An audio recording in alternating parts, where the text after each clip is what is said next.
अस्सलाम वालेकुम स्टूडेंट्स, आज हमने देखना है Newton second law of motion के कुछ एग्जांपल्स हैं कि वो कैसे सॉल्व करना है हमने। ठीक है, तो Newton second law of motion का लेक्चर आपने सुन लिया होगा।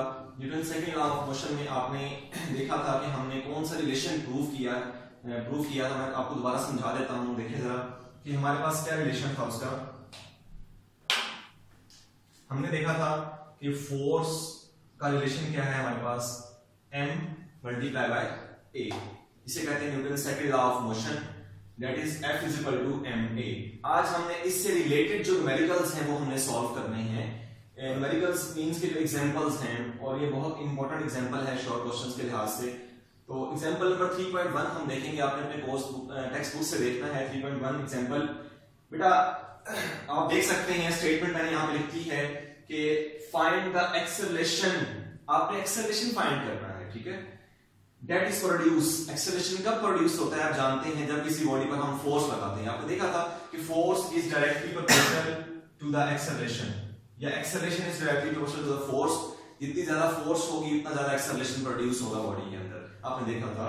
तो जब हमने किसी बॉडी पर फोर्स लगाई है, देख सकते हैं यहाँ पे हमारे पास एक बॉडी है, ठीक है बेटा, उस पर हमने कितनी फोर्स लगाई है, 20 न्यूटन। न्यूटन किसका यूनिट है बेटा, फोर्स का। तो आप जानते हैं 20 न्यूटन फोर्स लगाई आपने, तो आप कैसे लिखेंगे न्यूमेरिकल, गिवन डेटा।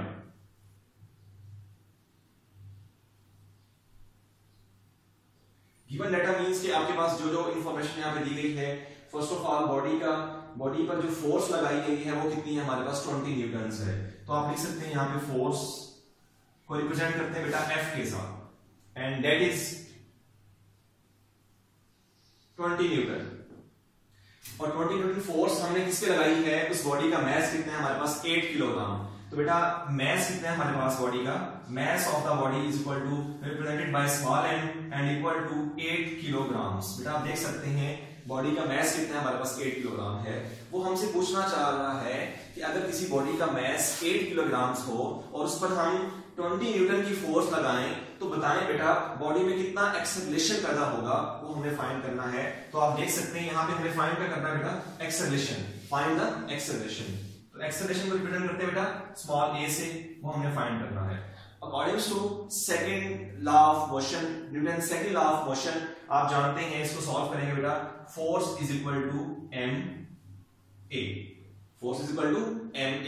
अब आप जानते हैं आपके पास फोर्स भी गिवन है, मास भी गिवन है, तो आप यहां से एक्सेलरेशन निकाल सकते हैं। कैसे निकालेंगे, m यहां पे क्या हो रहा है हमारे पास बेटा, यहां m मल्टीप्लाई है, जब इस तरफ आएगा तो क्या हो जाएगा, डिवाइड हो जाएगा। तो आप निकाल सकते हैं यहां से acceleration is equal to force divided by m। Then आप देख सकते हैं एक्सेलरेशन इज इक्वल टू, बेटा फोर्स की जगह पे क्या आएगा, फोर्स की वैल्यू कितनी है हमारे पास, 20 न्यूटन, 20 डिवाइडेड बाय मास कितना है हमारे पास बेटा, मास है हमारे पास बॉडी का 8 किलोग्राम्स। 8 किलोग्राम्स आ गया बेटा। जब आप इसको डिवाइड करेंगे, इसको सॉल्व करेंगे, तो आपके पास आंसर आ जाएगा 2.5। अब सबसे इंपॉर्टेंट जो टर्म है कि एक्सेलरेशन का यूनिट क्या है हमारे पास बेटा। एक्सेलरेशन का यूनिट आप जानते हैं, हमारे पास कितना एक्सेलरेशन आ गया, 2.5 मीटर पर सेकंड स्क्वायर। अब सवाल ये पैदा होता है कि इसका एक्सेलरेशन का यूनिट तो आपको पता है मीटर पर सेकंड स्क्वायर होता है, पर ये कैसे आया हमारे पास। तो बेटा देखिए आपके पास क्या रिलेशन बना था, force over mass, that is called the acceleration. ये बेटा मैं यूनिट्स को ड्राइव करना आपको समझा रहा हूं कि ताकि आपको समझ आ जाए कि किस तरह एक्सेलरेशन के साथ ये वाला यूनिट आ गया है हमारे पास। तो फोर्स का यूनिट क्या होता है, न्यूटन, और न्यूटन किसके इक्वल होता है, 1 किलोग्राम मीटर पर सेकंड स्क्वायर। और आप जानते हैं मास का ऐसे सिस्टम में यूनिट क्या था हमारे पास, किलोग्राम्स। तो किलोग्राम आ गया हमारे पास बेटा, किलोग्राम से किलोग्राम क्या हो गया, कैंसिल हो गया, और बेटा हमारे पास बच के आ गया मीटर पर सेकंड स्क्वायर। तो आपने देखा कि बॉडी के अंदर जो एक्सेलरेशन पैदा होगा वो हमारे पास कितना होगा, 2.5 मीटर पर सेकंड स्क्वायर होगा। स्टॉप कर दें।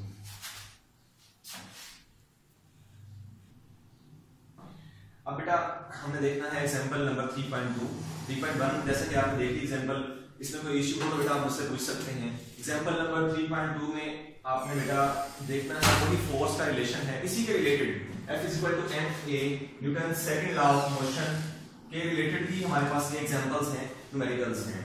तो बेटा आप देख सकते हैं, मैंने आपको पहले भी बताया कि आपने सबसे पहले स्टेटमेंट को समझना होता है, आपने देखना होता है कि आपके पास इसमें गिवन डाटा क्या है, कि क्या चीज आपको गिवन दी गई है, क्या चीज आपने फाइंड करनी है। अंडरस्टैंड?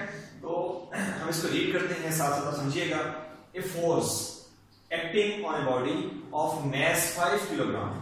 एक फोर्स है बेटा, वो किसी बॉडी पर लग रही है, एक्ट कर रही है, और उस बॉडी का मैस कितना है हमारे पास, उस बॉडी का मैस है हमारे पास 5 किलोग्राम। तो बेटा आप क्या लिखेंगे, आप लिखेंगे गिवन डाटा। क्या लिखेंगे आप? Given data. गिवन डाटा आपके पास क्या है बेटा? मैस है बॉडी का, उस बॉडी का मैस कितना है हमारे पास?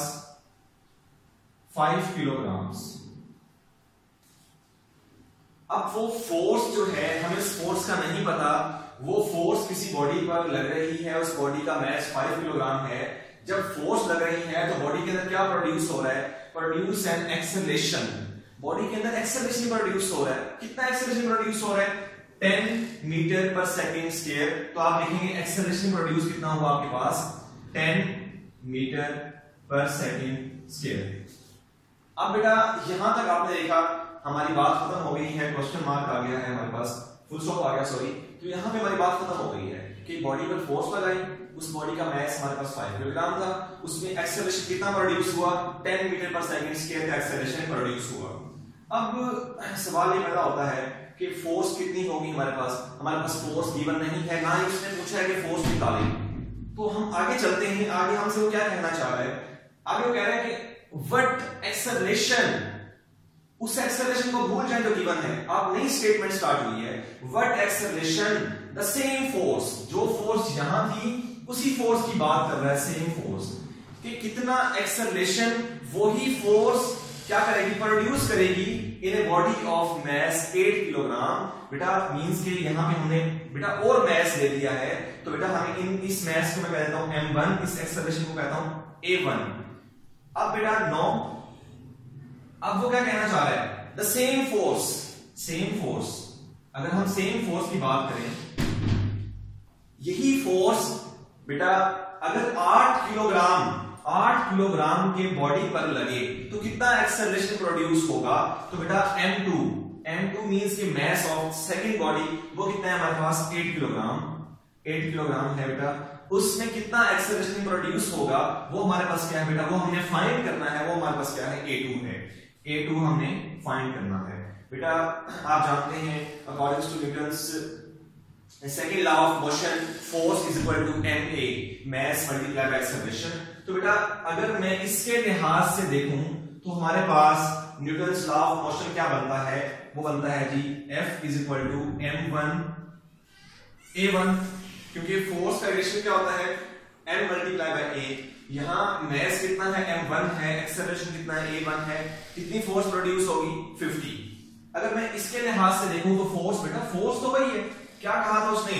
कि सेम फोर्स अगर हम 8 किलोग्राम की बॉडी पर लगाएं, कितना एक्सेलरेशन प्रोड्यूस होगा? फोर्स हमारे पास चेंज नहीं हुई, तो बेटा यहां पर हम फोर्स को नंबरिंग नहीं देंगे, हम यहां फोर्स को वैल्यूएशन नहीं देंगे, फोर्स हमारे पास F ही देगी। F is equal to m2 a2। ठीक है, तो आप कह सकते हैं यहां पे वैल्यूएशन में कैलकुलेशन करने लगे बेटा इसकी, आपके पास क्या बन जाएगा? आपके पास बन जाएगा force is equal to m1 a1। ये तो बन गया इसके लिए रिलेशन। इसके लिए रिलेशन क्या बनेगा फोर्स का? इसके लिए बनेगा फोर्स का relation F is equal to m2 a2। बेटा आपके पास दो इक्वेशंस बन गई हैं, एक इक्वेशन 1 और एक इक्वेशन हमारे पास क्या बन गई है? 2 बन गई है। ठीक है, अब इन दोनों इक्वेशंस को आप देखें बेटा, लास्ट टाइम मैंने एक बात इस तरह की आपसे शेयर की थी कि इन दोनों की लेफ्ट साइड पे क्या फोर्स है, और बेटा दोनों क्या है? F है। बेटा अगर ये वाली फोर्स इसके इक्वल है और same force on the same time m2 a2 के इक्वल है, तो जाहिर सी बात है बेटा अगर इनकी लेफ्ट साइड इक्वल है तो इनकी राइट साइड भी क्या होगी? इक्वल होगी। ये आप कैसे करेंगे? आप कहेंगे कंबाइनिंग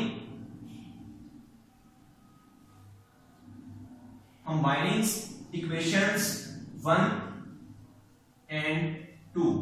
1 और 2 इक्वेशंस को जब हम कंबाइन करेंगे तो हमारे पास रिजल्ट क्या बनता है बेटा? वो आपने देखना है।